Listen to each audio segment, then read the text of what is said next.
What is happening on the coasts of Pakistan, India, and Bangladesh? Giant ships worth tens of millions, even billions of dollars are speeding into the coastlines and running aground. Why would they destroy such expensive assets? Hello everyone. Welcome to our channel. Today, we'll be talking about why ships are intentionally grounded on the coast. And of course, we'll show you plenty of impactful footage. Are you ready? Let's get started.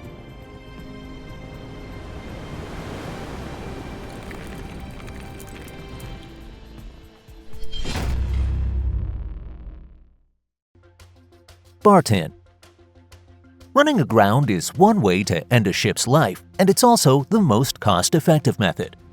All they have to do is speed up the ship and let it run aground on a gently sloping shore during high tide.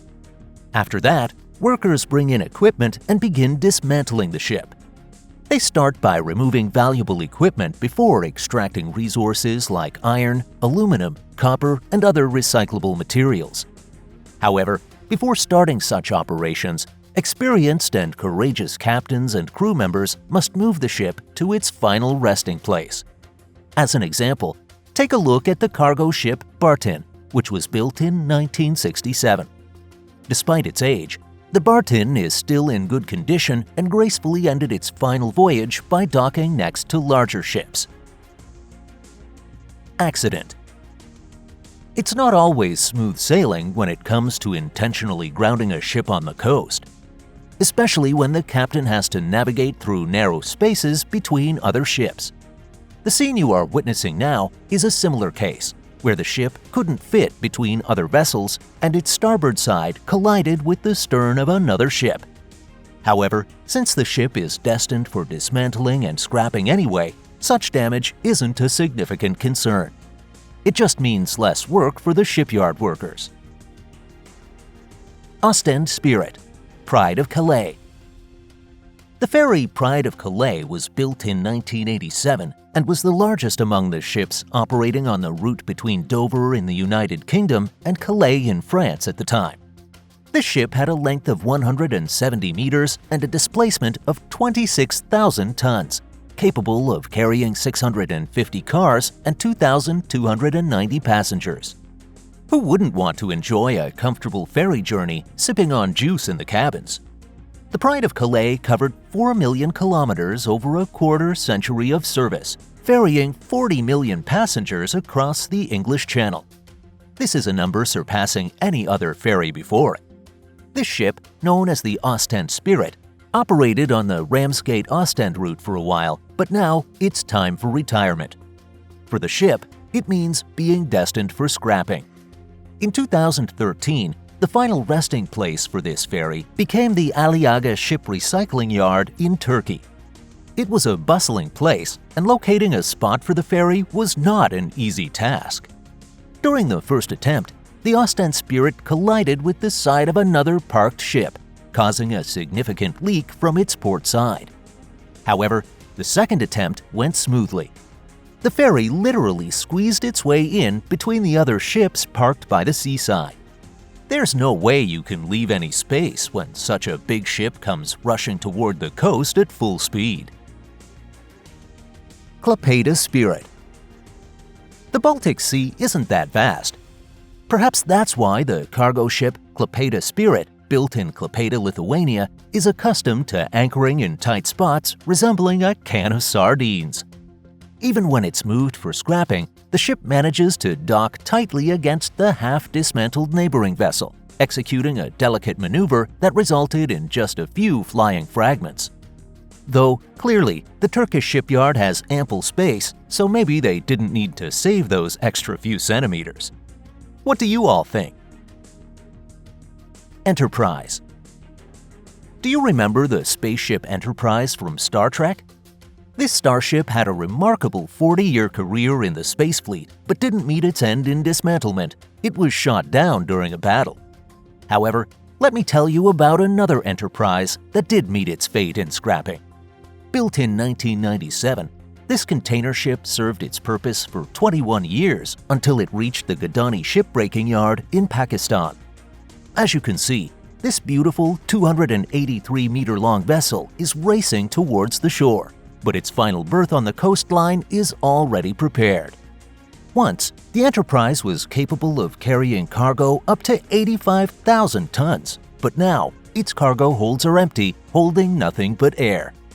Just before the ship runs aground on the 10-kilometer-long beach, a few crew members rush to the bow to witness the grounding. Luckily, you can all witness this scene through the footage captured by a drone.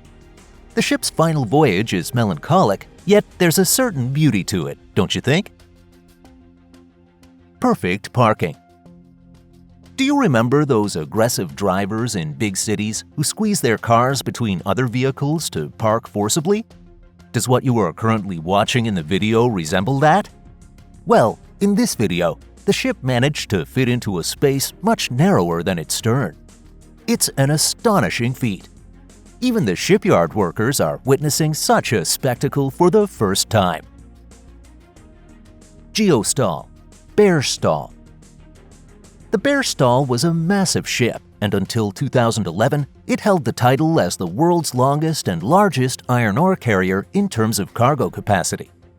Even in 2021, the size of this iron ore carrier remained astonishing, with a length of 342 meters, a width of 64 meters, and a carrying capacity of nearly 365,000 tons. Such a giant could only depart from the Brazilian port of Ponta de Madeira and enter the port of Rotterdam during high tide. With the 360,000 tons of iron ore transported in one voyage, approximately 210,000 tons of pig iron and 280,000 tons of steel were produced at the metallurgical plant in Duisburg.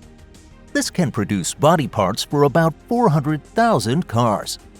However, times changed, and the iron ore carrier was renamed Geostar and sold in 2021.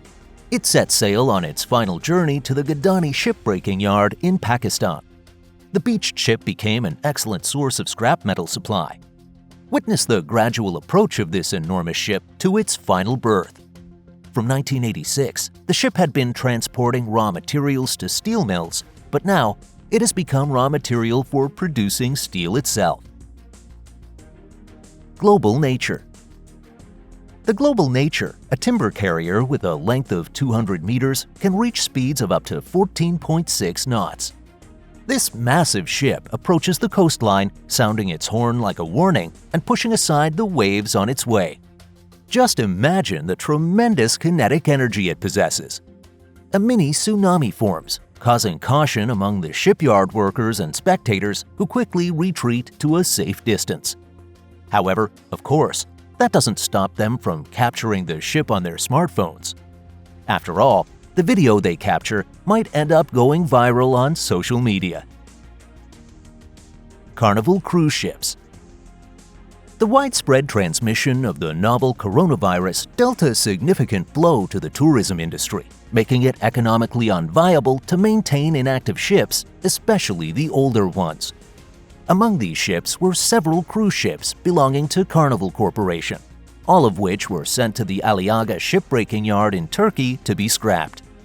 In 2020, the ships that began dismantling to be scrapped were the 30-year-old Carnival Fantasy, the 25-year-old Carnival Imagination, and the 24-year-old Carnival Inspiration, which is the newest among the three. The construction of these three ships alone cost approximately $825 million. As you can see, the three ships are lined up, and two more cruise ships, Monarch of the Seas and Sovereign of the Seas, have joined them side by side. So, add another $485 million to the previous amount. A staggering $1.31 billion has become scrap metal. The fact that Carnival Fantasy and Carnival Imagination collided in Key West, Florida in 2011 and are now scrapped together is quite symbolic. However, this is not the end of Carnival's decommissioned ships. In 2022, Carnival Ecstasy was sent to Turkey for scrapping. This is how the cruise ship, which was once worth $275 million, looks from above. One wonders if the investment in these cruise ships paid off in the end. Please share your thoughts in the comments section. Turquoise VIII. Turquoise VIII, with a deadweight tonnage of 38,800 tons, wasn't the world's largest bulk carrier when it was built in 1985. Nevertheless, its size is still impressive. The ship's width is 30 meters, and its length is almost 180 meters. That's equivalent to the combined length of 2 Statue of Liberty statues. However, even with such a massive vessel, once it is beached, it needs to be secured with anchors and mooring lines. By doing so, the ship can safely wait for the next high tide without being washed away and complete its service life. This video is also coming to a close. Thank you all for watching. Unlike the ships disposed of, we don't plan to retire anytime soon. We'll continue to entertain you with new videos. Be sure not to miss anything entertaining and keep watching our channel for more exciting content. Well then, it's time to say goodbye for a while.